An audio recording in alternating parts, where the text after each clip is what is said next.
কচিলাও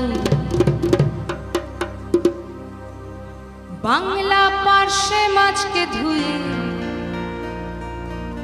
জিরের বাটায় দাও। বাংলায় আমার সর্ষে ইলিশ চিংড়ি কচিলাও